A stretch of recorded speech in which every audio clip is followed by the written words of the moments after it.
Hello dear friends, myself Nivedita Mishra and you all are welcome to my YouTube channel Study with Nivedita. So today I am going to start a new chapter of class 11th physics, that is chapter number 5 laws of motion. आज हम class 11th physics का एक नया chapter start करने जा रहे हैं जो कि है laws of motion. Laws of motion के बारे में आपने क्लास 9th में भी पढ़ रखा है, वही लॉज हैं बट थोड़ा एडवांस लेवल आपको पढ़ना है। ऑफ कोर्स क्लास 11th और क्लास 9th में बहुत डिफरेंस है, तो उसके और अंदर के कॉन्सेप्ट्स को हम समझेंगे और ब्रीफली इस चैप्टर को देखेंगे।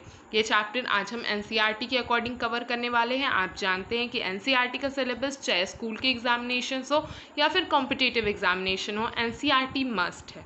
तो ये चैप्टर हम एनसीईआरटी से ही देखेंगे। तो चलिए स्टार्ट करते हैं। सबसे पहले एनसीईआरटी से इस चैप्टर का इंट्रोडक्शन देखते हैं। इस चैप्टर में क्या क्या चीज़ें हमें पढ़नी हैं। आपने पहले वाले चैप्टर में क्या देखा, मास के बारे में देखा, एक्सेलरेशन के बारे में देखा, किस तरीके से ऑब्जेक्ट्स के यूनिफॉर्म मोशन और नॉन यूनिफॉर्म मोशन में किन चीज़ों की रिक्वायरमेंट होती है, ये सारी चीज़ें आपने देखी। किस तरीके से यूनिफॉर्म मोशन में कॉन्सेप्ट ऑफ वेलोसिटी आपको देखने को मिलता है और नॉन यूनिफॉर्म मोशन में कॉन्सेप्ट ऑफ एक्सेलरेशन हम देखते हैं। इस चैप्टर में हम इन सबसे अलग एक नया क्वेश्चन अराइज करते हैं। क्वेश्चन क्या है कि आखिर इन चीज़ों के मोशन को गवर्न कौन करता है। What governs the motion of bodies? In bodies के मोशन को कौन गवर्न करता है। In this chapter we turn to this basic question. इस बेसिक क्वेश्चन के ही बारे में ये पूरा चैप्टर बेस्ड है। इस पूरे चैप्टर में हम इन्हीं चीज़ों को देखेंगे। Let us first guess the answer. सबसे पहले आंसर गेस करते हैं। देखिए, अब फुटबॉल रेस्ट पर होती है, मूव कैसे करना स्टार्ट करती है जब कोई उसे किक करता है। उसी तरीके से स्टोन ऊपर की तरफ कब जाता है, जब उसे ऊपर की तरफ फेंका जाता है। स्टोन इज थ्रो अपवर्ड कब, जब अपवर्ड फोर्स उस पर अपवर्ड पुश किया जाता है उसे। हवा चलती है, हवा से पेड़ हिलते हैं। पेड़ हिल कैसे रहे, हवा में कोई फोर्स होगा जिसने उन पेड़ों को हिलाया। तो ये सारी चीज़ें हैं। हर एक एग्जाम्पल में, हर एक कॉन्सेप्ट में आप क्या देख रहे हैं कि सब में एक फोर्स चाहिए, ऐसा फोर्स जो कि उनके मोशन के डायरेक्शन के अगेंस्ट हो। A force against the direction of its motion. किसी भी ऑब्जेक्ट को मूव करने के लिए उसके मोशन के अगेंस्ट अगर हम फोर्स अप्लाई करते हैं तभी वो ऑब्जेक्ट मूव कर सकता है। फॉर एग्जाम्पल हम देखते हैं कॉन्सेप्ट। देखिए, अगर कोई ऑब्जेक्ट है, जस्ट सपोज एक बॉल है हमारे पास, ये बॉल है, इस बॉल को हमें मूव कराना है, इस बॉल को हमें इस डायरेक्शन में मूव कराना है, तो हमें फोर्स किस डायरेक्शन में लगाना होगा, इसी डायरेक्शन में हमें एक फोर्स लगाना होगा। एक एफ फोर्स अगर हम लगाएंगे तभी ये एम मास वाली बॉडी आगे की तरफ मूव करेगी। क्या विदाउट फोर्स, क्या आपने कभी देखा है कि कोई बॉल अगर इस तरीके से रखी हुई है ये अपने आप मोशन में आ जाती है? नहीं आती है। किसी भी बॉडी को मूव कराने के लिए, मोशन में लाने के लिए हमेशा एक फोर्स की रिक्वायरमेंट होती है। जब तक हम फोर्स अप्लाई नहीं करते हैं तब तक बॉडी मूव नहीं करती है। कुछ इसी तरह के बेसिक कॉन्सेप्ट्स और इनसे रिलेटेड कुछ और कॉन्सेप्ट्स हमें इस चैप्टर में देखने हैं। तो क्या कहा गया है, force against the direction of its motion. कोई भी बॉडी मूव कब करेगी, जब हम फोर्स लगाएंगे और किस डायरेक्शन में, उसके मोशन के डायरेक्शन के अगेंस्ट। इन एग्जाम्पल्स में क्या हमने देखा कि कोई एक्सटर्नल एजेंसी है जो कि फोर्स अप्लाई कर रही है। एक्सटर्नल एजेंसी वो प्लेस या वो जगह जहाँ से वो फोर्स आ रहा है। तो कहाँ से ये फोर्स आ रहा है, या तो हैंड से हमने अप्लाई किया, बॉल को किक किया, पैरों से अपने किक किया तो वहाँ से फोर्स है। फिर विंड है, विंड से, हवा से पत्ते मूव कर रहे हैं तो विंड ने क्या किया, एक फोर्स अप्लाई किया। पानी में बोट चलती है तो पानी से फोर्स अप्लाई हो रहा था। तो ये सारी चीज़ें क्या हैं, कोई एक्सटर्नल एजेंसी है जो कि फोर्स दे रही है। लेकिन हमेशा ये ज़रूरी नहीं है कि कोई एक्सटर्नल एजेंसी जो भी है वो उस ऑब्जेक्ट के कांटेक्ट में हो। बिना कांटेक्ट में रहते हुए भी वो फोर्स अप्लाई कर सकती है। ये चीज़ आपने जूनियर क्लासेस में पढ़ रखी है कि किस तरीके से कोई ऑब्जेक्ट अगर फोर्स के कांटेक्ट में नहीं है फिर भी वो उस फोर्स को एक्सपीरियंस करता है। फॉर एग्जाम्पल आप मैग्नेट जानते हैं, मैग्नेट आयरन को अट्रैक्ट करता है। जस्ट सपोज यहाँ पर दो मैग्नेट्स हमने ले लिए, ये एक मैग्नेट ये ले लिया, इसको फर्स्ट मैग्नेट है ये हमारा, और ऐसा ही एक और मैग्नेट ले लिया, मैग्नेट नंबर 2। दो मैग्नेट्स हमने ले लिए, ये इसका नॉर्थ पोल है, इस वाले मैग्नेट का ये नॉर्थ पोल है और इस मैग्नेट का ये साउथ पोल है। ठीक, आप जानते हैं कि जो अपोजिट पोल्स होते हैं वो आपस में एक दूसरे को अट्रैक्ट करते हैं, तो ये दोनों मैग्नेट्स आपस में एक दूसरे के कांटेक्ट में ना होते हुए भी एक दूसरे को अट्रैक्ट करेंगे, आपस में खींचेंगे। तो यहाँ पर क्या हो रहा है, वो ये दोनों ही मैग्नेट्स आपस में मोशन में आने की कोशिश करेंगे, एक दूसरे को अट्रैक्ट करेंगे। यहाँ पर फोर्स हमने नहीं अप्लाई किया, हमने केवल मैग्नेट्स को रखा है। हम क्या यहाँ पर हाथ से इन दोनों का मोशन करा रहे हैं? नहीं करा रहे हैं। ये मैग्नेट्स खुद ब खुद फोर्स एक्सर्ट कर रहे हैं। तो ये फोर्स कैसा है? नॉन कॉन्टैक्ट फोर्स है, ये मैग्नेटिक फोर्स है। ये फोर्स कौन सा आ जाता है हमारा? This force is called magnetic force. Magnetic force, ये फोर्स आपने नहीं अप्लाई किया। ये फोर्स जो होता है, इस तरह के फोर्स को हम नॉन कांटेक्ट फोर्स भी कहते हैं। बिना ऑब्जेक्ट के कांटेक्ट में आए अगर फोर्स आता है तो उस तरह के फोर्स को हम नॉन कांटेक्ट फोर्स कहते हैं। और यहाँ पर जो दो मैग्नेट्स के बीच का फोर्स, इसे क्या कहेंगे? मैग्नेटिक फोर्स कहेंगे। तो ज़रूरी नहीं है कि एक्सटर्नल एजेंसीज जो भी हैं वो ऑब्जेक्ट के कांटेक्ट में रहें, विदाउट ऑब्जेक्ट के कांटेक्ट में रहते हुए भी वो ऑब्जेक्ट पर फोर्स अप्लाई कर सकते हैं। ठीक है, फिर देखिए, this shows that external agencies, जो भी एक्सटर्नल एजेंसीज हैं, फॉर एग्जांपल ग्रेविटेशनल फोर्स या मैग्नेटिक फोर्स, ये बिना बॉडी के कांटेक्ट में आए कुछ डिस्टेंस पर भी रहकर बॉडी पर फोर्स एक्सर्ट कर सकते हैं। अगर शॉर्ट में हम देखें तो किसी स्टेशनरी बॉडी को मोशन में लाने के लिए या फिर किसी मूविंग बॉडी को रोकने के लिए, स्टॉप करने के लिए, रेस्ट पर लाने के लिए किसी ना किसी फोर्स की रिक्वायरमेंट होती है। द एक्सटर्नल एजेंसी मे और may not be in contact with body. अब ये फोर्स कहाँ से आ रहा है? एक्सटर्नल फोर्स की रिक्वायरमेंट तो है, लेकिन ये एक्सटर्नल फोर्स कहाँ से आ रहा है, ये चीज़ इस पर नहीं डिपेंड करती है कि ऑब्जेक्ट के उस फोर्स के कॉन्टैक्ट में है या नहीं है। ठीक है, तो ये चीज़ें हमने देख ली। लेकिन और क्या कहा गया है? But what if a body is moving uniformly.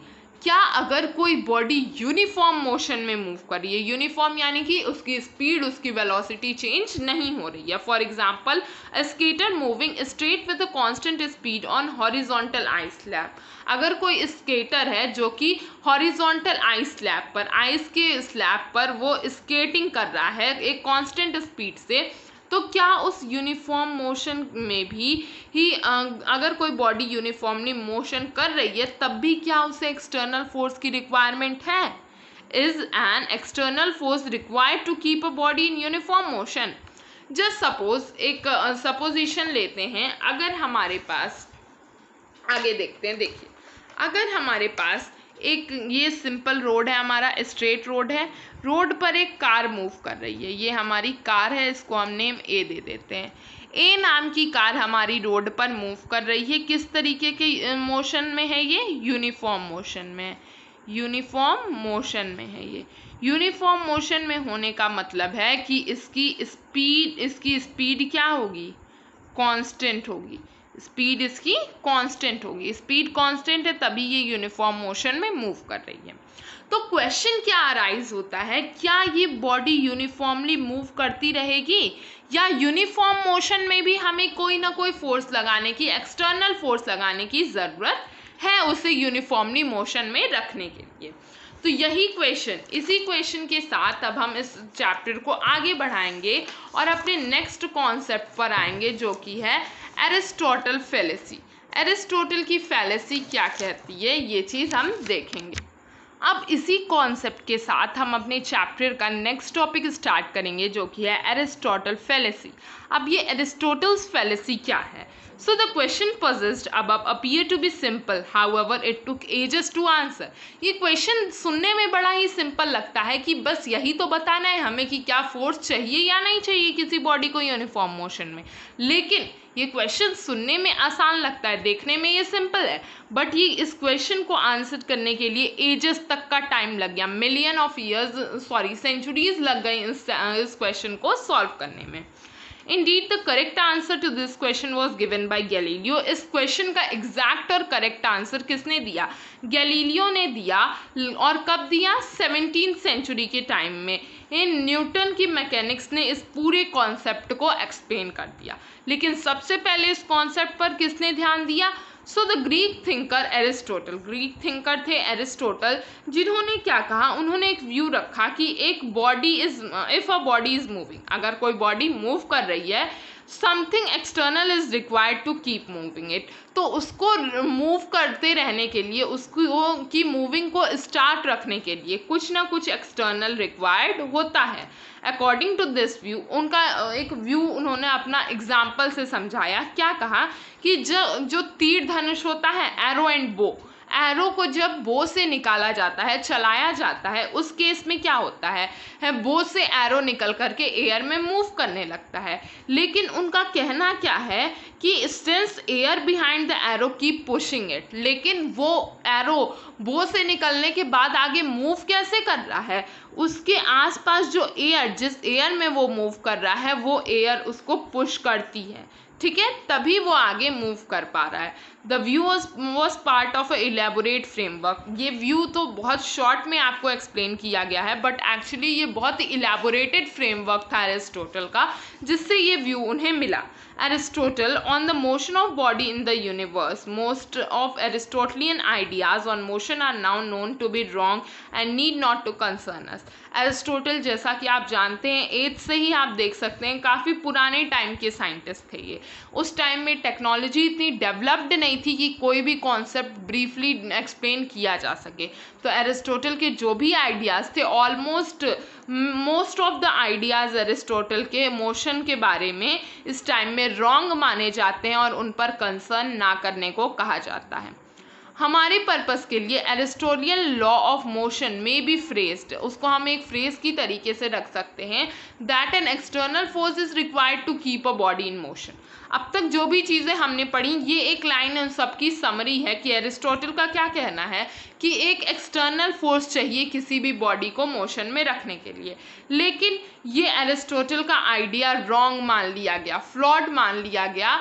We shall see however it is natural view that anyone would hold from common experience. Common experience से हम देख सकते हैं, मान लीजिए कोई बच्चा है, non electric toy car, simple toy car है उसके पास, वो फ्लोर पर उसे चला रहा है, चलते चलते, और उसके साथ वो एक ड्रैग, एक स्ट्रिंग पकड़े हुए है पीछे से है उस कार की। मतलब कि मान लीजिए ये एक कार है और कार को उस बच्चे ने पीछे से एक स्ट्रिंग उसके ऊपर लगी हुई है, जिससे उसने उस स्ट्रिंग से उस कार को पकड़ रखा है और उसी से वो मूव करा रहा है, ठीक है। फिर क्या कह रहा है कि एक बार चलाने के बाद some force to keep it going, तो वो टॉय कार चल रही है, कब तक चल रही है? जब तक कोई फोर्स उसे चला रहा है। अगर स्ट्रिंग वो बच्चा छोड़ देता है तो वो कार क्या रेस्ट पर आ जाएगी। ये एक्सपीरियंस क्या कहता है? इसी तरह का एक्सपीरियंस हर तरह के टेरेस्ट्रियल मोशन के लिए है। External force seems to be needed to keep the bodies in motion. कोई ना कोई एक्सटर्नल फोर्स किसी भी बॉडी को मोशन में रखने के लिए नीडेड होता है, कंपल्सरी होता है क्यों? क्योंकि all the bodies eventually come to the rest. अगर मोशन में बॉडीज़ को रखना है तो किसी ना किसी फोर्स की रिक्वायरमेंट है। अगर हम फोर्स को हटा देते हैं तो वो बॉडी रेस्ट पर आ जाएगी। What is the flaw in Aristotle's argument? तो आखिर एरिस्टोटल के आर्ग्यूमेंट में गलत क्या था? So the answer is a moving car toy come at rest because the external force of friction on the car by the floor has to apply an external force on the car in motion. There is no net external force acting on it. देखिए, actually main reason क्या था Aristotle की इस concept, Aristotle का concept तो सही है कि हाँ कोई ना कोई एक्सटर्नल फोर्स हमें चाहिए चलाने के लिए, लेकिन क्यों चाहिए? क्योंकि वहाँ पर ऑलरेडी एक एक्सटर्नल फोर्स फ्रिक्शन जो है वो उस कार पर वर्क कर रहा है। फ्लोर और कार के बीच की डिस्टेंस पर एक एक्सटर्नल फोर्स वर्क कर रहा है, जो कौन सा फोर्स है? Force of friction. ये फोर्स ऑफ फ्रिक्शन उस कार को रोक रहा है, उसके मोशन को अपोज कर रहा है, जिसकी वजह से जैसे ही फोर्स अप्लाई करना हम बंद करेंगे ये मोशन रुक जाएगा। एक्चुअली होता क्या है, देखिए कॉन्सेप्ट समझते हैं कि मेन कॉन्सेप्ट क्या है इस चीज़ का। जस्ट सपोज ये हमारा फ्लोर है, ये कार है, कार को उस बच्चे ने स्ट्रिंग से पकड़ रखा है, ठीक है। कार उसके कौन हाथ में है, इस फ्लोर और इस कार के बीच में जो फोर्स लग रहा है वो कौन सा फोर्स है, फ्रिक्शन है, ठीक है। फ्रिक्शन का फोर्स इन दोनों के बीच में लग रहा है। जब तक ये बच्चा इस पर स्ट्रिंग से इसको खींचेगा, आगे की तरफ पुश करेगा, तब तक तो ये कार चलेगी, लेकिन जैसे ही वो अपना फोर्स लगाना बंद कर देगा ये कार स्टॉप हो जाएगी, रेस्ट पर आ जाएगी। क्यों रेस्ट पर आ जाएगी? क्योंकि अप्लाइड फोर्स जो है उसका अप्लाइड फोर्स किसके इक्वल है, फ्रिक्शन के इक्वल है, ठीक है, फ्रिक्शन के इक्वल है। और आप जानते हैं जब फोर्सेस बैलेंस हो जाते हैं तो नेट फोर्स जो बॉडी पर लग रहा होता है वो ज़ीरो हो जाता है। यहाँ पर भी वही हो रहा है, वो बच्चा कितना फोर्स अप्लाई कर रहा है इस बॉडी पर, वो बच्चा इसको खींचने के लिए कितना फोर्स अप्लाई कर रहा है, जितना फोर्स इस फ्रिक्शन को कम करने के लिए चाहिए उतना ही फोर्स ये बच्चा इस कार पर अप्लाई करेगा उसको मूव कराने के लिए। तो अप्लाइड फोर्स हमेशा फ्रिक्शनल फोर्स के इक्वल होगा, तो जितना फ्रिक्शनल फोर्स होगा उतना ही फोर्स इसे अप्लाई करना पड़ेगा अपनी बॉडी को, अपनी कार को मूव कराने के लिए। इस वजह से दोनों ही फोर्सेस इक्वल होने के कारण बैलेंस हो जाएंगे, और जब भी फोर्स बैलेंस होता है तो नेट फोर्स ज़ीरो के बराबर हो जाता है, ठीक है। Net force is equal to zero, और इसी वजह से कार मूव करती है। To counter this force, the child has to apply external force on the car in the direction of motion, ठीक है, उसे डायरेक्शन ऑफ मोशन में फोर्स अप्लाई करना पड़ेगा। अगर फ्रिक्शन नहीं होता तो बच्चे को किसी भी फोर्स की रिक्वायरमेंट नहीं थी उस कार को मूव कराने के लिए, तब जो टॉय कार है वो हमेशा यूनिफॉर्म मोशन में चलती रहती। फ्रिक्शन का कॉन्सेप्ट आप इस तरीके से समझ सकते हैं, आप कॉपी पर पेन चलाते हैं, अगर हमारा हाथ चलता रहता कॉन्टीन्यूअसली, अगर फ्रिक्शन नहीं होता तो हमारा पेन कभी रुकता नहीं, वो कॉन्टीन्यूअसली चलता रहता, ठीक है। कोई भी कार है, साइकिल, हम साइकिल चलाते हैं रोड पर, साइकिल कभी भी ब्रेक लगाने पर स्टॉप नहीं होती। ब्रेक लगाने पर स्टॉप क्यों होती है? क्योंकि वहाँ पर फ्रिक्शन प्रेजेंट है, वो फ्रिक्शन तुरंत रोकने लगता है उस चीज़ को, ठीक है। Opposing force such as friction, solid के लिए जब भी अपोजिंग फोर्स की बात करेंगे हम तो वो कौन सा अपोजिट फोर्स होगा, फ्रिक्शन होगा। लेकिन जब भी लिक्विड की बात आएगी अपोजिट फोर्स में तो उस तरह के फोर्स को हम विस्कस फोर्स कहते हैं, वो किसकी है, फ्लूइड के बारे में बताता है। Are always present as external agencies, और हर कंडीशन में ये फ्रिक्शनल फोर्स या फिर विस्कस फोर्स प्रेजेंट होता है, ठीक है। To get a true law of force in motion, one has to imagine a world which is uniform motion is possible with no frictional force opposing. अगर Aristotle की बात सही हो सकती थी, लेकिन कब, जब किसी तरह का कोई भी फ्रिक्शन वहाँ पर नहीं प्रेजेंट होता। और ये सारी चीज़ें किसने बताई, गैलीलियो ने अच्छी तरीके से एक्सप्लेन की। अब हमारा नेक्स्ट टॉपिक आता है लॉ ऑफ इनर्शिया।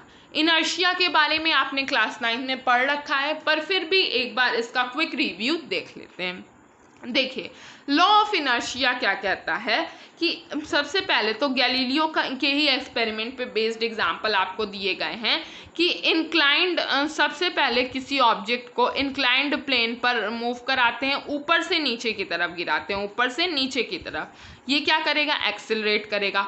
नीचे से ऊपर की तरफ भेजते हैं, क्या करेगा, रिटार्ड करेगा। और जब ये हॉरिजॉन्टल सरफेस पर मूव करेगा तो क्या होगा, horizontal place is an intermediate situation, तो केवल ये स्ट्रेट मूव करता रहेगा, ठीक है। ये चीज़ें हो गई।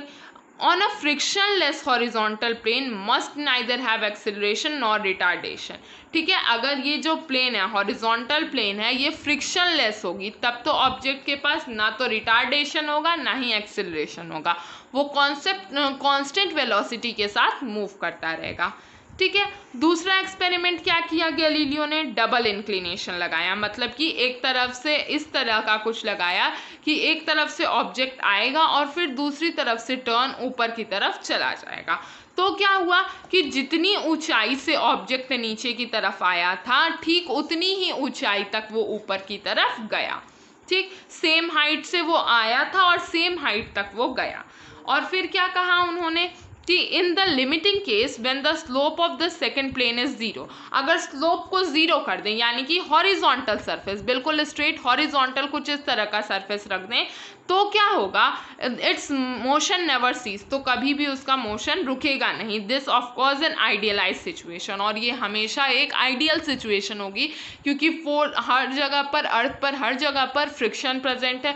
फ्रिक्शन अगर नहीं होता तब ये सिचुएशन पॉसिबल थी कि उसका मोशन कॉन्टिन्यूअसली चलता रहता, इसलिए इस सिचुएशन को क्या कहा गया है, आइडियलाइज सिचुएशन कहा गया है।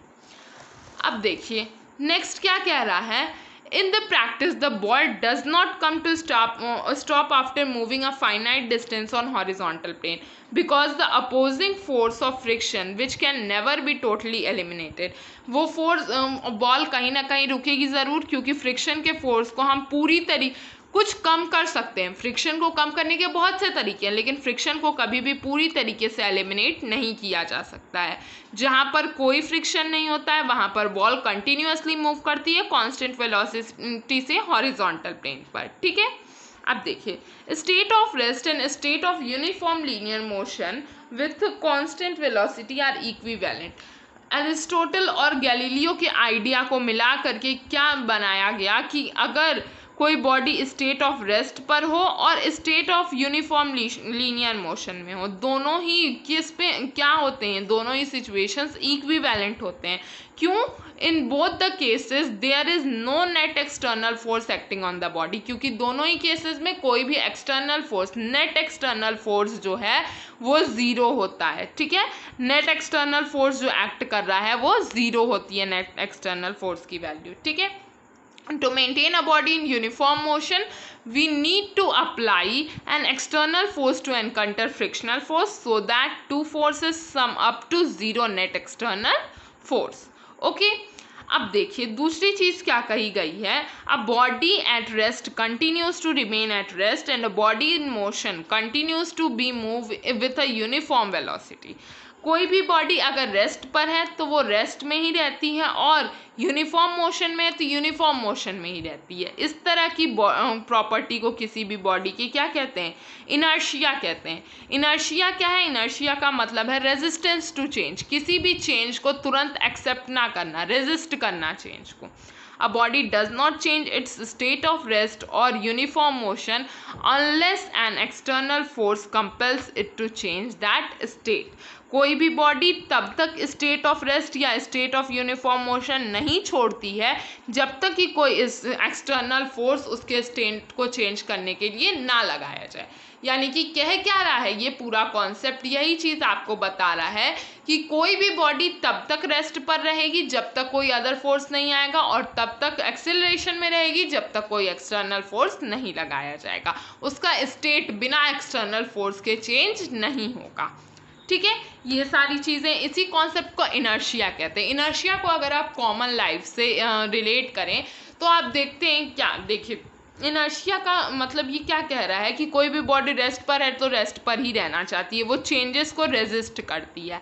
आपने कॉमनली देखा होगा, अगर आप बस में खड़े हैं और सडनली बस स्टार्ट हो जाती है, रेस्ट पर थी बस और बस जब स्टार्ट होती है तो क्या होता है, आप आगे की तरफ मूव करते हैं, वो आगे की तरफ, आपकी पूरी बॉडी स्ट्रेट रहती है लेकिन ऊपर का पार्ट आगे की तरफ आ जाता है।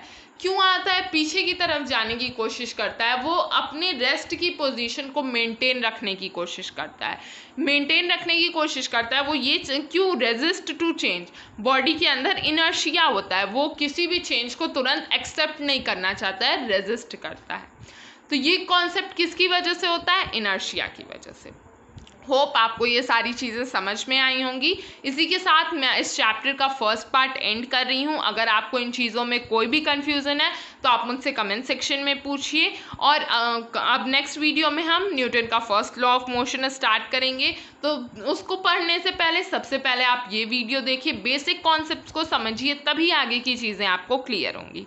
होप आपको ये सारी चीज़ें समझ में आई होंगी। अगर आपको कोई भी कन्फ्यूज़न है तो आप मुझसे कमेंट सेक्शन में पूछिए, मैं उसे डेफिनेटली देखूंगी। और अगर आपने अभी तक मेरे चैनल को सब्सक्राइब नहीं किया है तो जल्दी से सब्सक्राइब करिए, मेरी वीडियो को लाइक करिए, कमेंट्स करिए और हाँ, बेल आइकन को दबाना मत भूलिएगा। Thank you.